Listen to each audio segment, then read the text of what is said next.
I'm Dan Richer, chef, restaurant owner, and author. Today I'm here to answer your questions from Twitter. This is Pizza Support.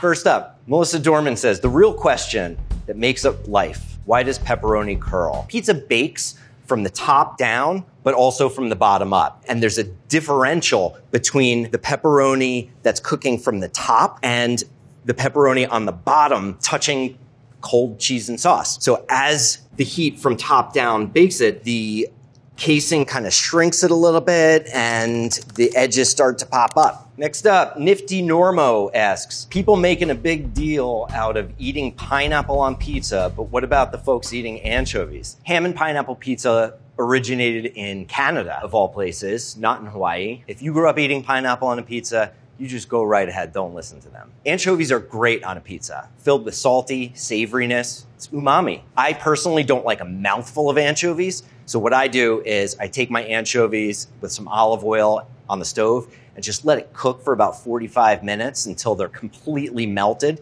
into the oil, and then I drizzle that on top of the pizza. That's like the gateway for people to like anchovies. Next up, Nom Nom MTL asks, any good cooks out there know what the best cheeses for making pizza are? Google's no help. If we want to bake the pizza with the cheese on it, I always recommend good melters. Young cheeses like fresh mozzarella are great. Swiss cheeses, raclette, fontina, phenomenal for pizza. Other cheeses like goat cheese that don't melt, Parmigiano Reggiano, it's a great cheese for pizza. Put them on after you bake the pizza. Cheese is a combination of fat, water, and it's all held together with protein. We need that fat and moisture to be in balance and held together by those proteins. So when it hits the oven, it melts and flows onto the pizza. So we have two margarita pizzas here. Same cheese, but this cheese was made yesterday, and this cheese was made about 10 minutes ago. This one flows more. We're gonna have nice long cheese pulls. The cheese is gonna be tender and creamy. Whereas this one, even though it was made 24 hours ago, the cheese kind of stayed put. Clear lines where it stopped flowing and melting. For mozzarella cheese, you wanna use the freshest cheese that you can possibly find.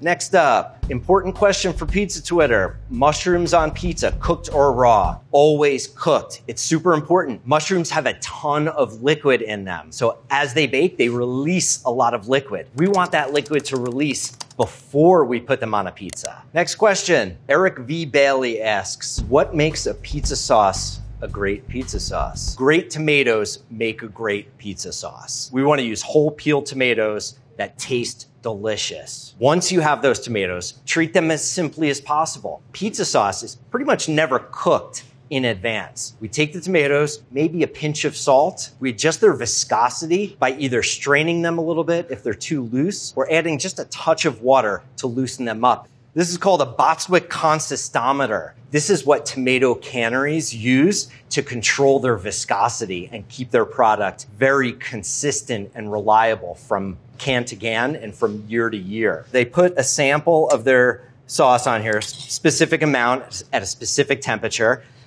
and then they time it to see how far and how fast it flows. We want to use whole peeled tomatoes because that's typically the best in show for each tomato manufacturer. Next question, Evan Semela asks, what's the most important part of a pizza? Is it the cheese, sauce, or dough? There's no one right answer here. What are you trying to achieve in your pizza? I actually came up with a list of 60 different characteristics about pizza that I loved and that I wanted to create. And those are my product specs. It's also my training manual for our kitchen team here at the restaurant, this pizza evaluation rubric. Everything from the build of the pizza, the bake, the structural integrity of it, how caramelized the rim is. We're looking for big open holes in the crust, separated by thin pearlescent cell walls, flavors of fermented wheat. The cheese has 10 characteristics. Tomatoes have 8 characteristics. When you make pizza, you want to have your end product in mind. There's no way you can build a house without a set of blueprints. Next up, Alan4023 asks, what is the best type of oven for cooking a pizza? The best type of oven for cooking pizza is the oven that you have access to. I have access to this beautiful wood-fired oven. This is my preferred method for baking a pizza. And it's not because of how hot it is. Everyone thinks it has to be 900 degrees for it to make great pizza. That's not the reason why we love wood-fired pizza. The reason we love it is because it's huge. Since it's such a large oven, we have so many areas to move the pizza as it bakes. We can actually put the pizza in a spot of the oven where that pizza just wants to be. As long as your oven reaches a minimum of 475 degrees, you can make great pizza. Cooking a pizza below 475 degrees, you're not going to get that oven spring, which is that rapid rise of the pizza dough as it bakes. You're also not going to get great caramelization, and I like crispy pizza. Next up, Oh Wild UK says, people who make pizzas at home, how necessary are pizza stones? Pizza stones are vital to making great pizza in your home oven. You can use a pizza stone, a pizza steel, or just some fire bricks that you can get for $2 each at any big box hardware store. I buy pizza steels, which is just a thick quarter-inch, half-inch plate of steel. I don't ever take it in or out of the oven. It just stays in the oven, making my oven more efficient. So when I launch a pizza into the oven, the pizza has direct contact with this very hot surface. And that's what's going to cause the pizza to rise, that oven spring. The thermal mass is crucial to getting your pizza dough crispy and fully baked from the bottom up. Next up, Teenage Mutant Ninja Turtles. Most underrated pizza topping. I'd say corn. I was traveling in Japan about 15 years ago, and I saw a pepperoni and corn pizza. And a few years later, when New Jersey was having a great corn season, I remembered it. And now it's our biggest selling seasonal pizza all year. Next up, Homo Wendy asks, anyone have any ideas on Polish dough? This is our pizza dough. Pizza dough is made up of flour, water, salt, and yeast of some sort. A Polish is what we call a pre-ferment. That means before we mix our final pizza dough, we actually take some of the flour, water, and yeast, and we mix it together the night before, and we let it sit at room temperature, fermenting and getting gassy and bubbly and filling with flavors. So Polish is one type of pre-ferment. There's also biga, and there's also sourdough. I wish you guys can smell this. It is so flavorful. Look at that gas. Oh my God. The flavor that this is going to introduce into my pizza dough today is the essence of pizza. Next up, Chatty Campbell says, do pizza makers have to toss the pizza up in the air, or is that just a fun little thing they like to do? You certainly don't have to toss your pizza dough up in the air. I certainly don't. If you're too aggressive with it, you tend to knock out all the gases that were built up through fermentation. You need the gas to create a lightness and a crispiness and airiness. Next up, Ham Salad asks, I'm getting better at making pizza dough, but how do you make it less bready? Does it need to proof longer? More kneading? You know, it doesn't look bad, but actually, cheese needs a little bit of help. We have a little bit too much browning and it's not flowing and melting very well. So I would turn the oven temperature up. I would also increase the hydration of the dough to help the heat transfer more efficiently. And you definitely have to use a pizza stone. Next question. Sodas at Sundown asks, just a random question, but do you know how to cook pizza? I do. Let me show you. First, we need our pizza dough. We're gonna dust a little bit of flour on top, flatten it out, and then we're gonna start to extend it. You could just pick it up in the air and let it hang and let gravity do the work. Or you can pick it up on the back of your hands and use your knuckles. Keep stretching it until it's about 10 inches. I'm gonna have a little bit more flour over here. The main thing is to keep the dough nice and dry. 1 drop of water underneath this pizza crust, it's gonna make it all stick. Then we're gonna add our sauce. Less sauce is always better. So we have fresh mozzarella here, extra virgin olive oil, tiny bit. I like a little bit of coarse sea salt. So now I have my pickup peel, and now we're gonna launch it in. So once I see the first signs of caramelization, then I'm gonna start to rotate the pizza. You can see a little bit of caramelization starting to occur on the bottom, and that is a fully baked pizza. Next up, Simon McKellar asks, does a calzone count as a pizza? A calzone is basically a pizza folded in half and then baked in the oven. So it's kind of like a pizza pocket. No, it does not count as pizza, but it's pizza's cousin. Next up, Lucilletic says, how can you ever have too much cheese on a pizza? It's very possible. Pizza is a flat bread with condiments baked onto it. Now, if you overload your pizza with condiments, there's not going to be enough strength in the dough to keep it supported. We need structural integrity in our pizza if we're going to pick it up with our hands. Tim Meisler asks, should I order 2 medium pizzas or 1 large? Here's the math. Extensive algebra. Yes, you're right. There is more surface area on 1 18-inch pizza versus 2 smaller pies. Good work. Next up, Tertia, can I put a pizza box in the oven? Will it burn? Do not put a pizza box in the oven, please.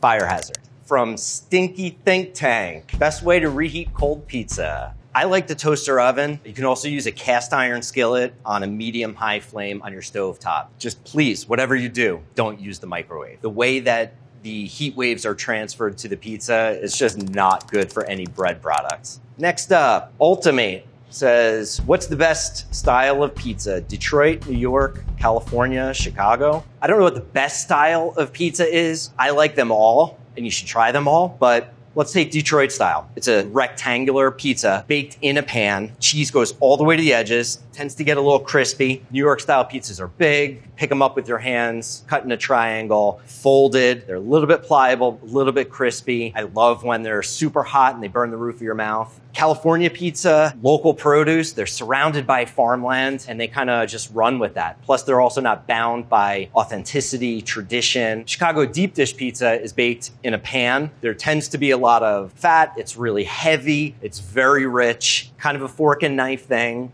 It's called pizza, but it's its own unique individual thing.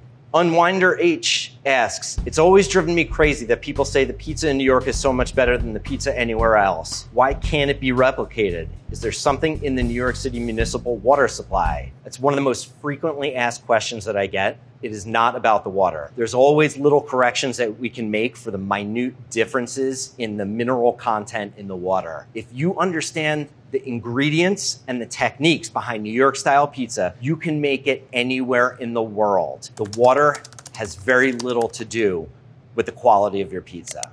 Next up, Corey Blogs says, I don't get oil on pizza. Does it add flavor? But oil doesn't taste good.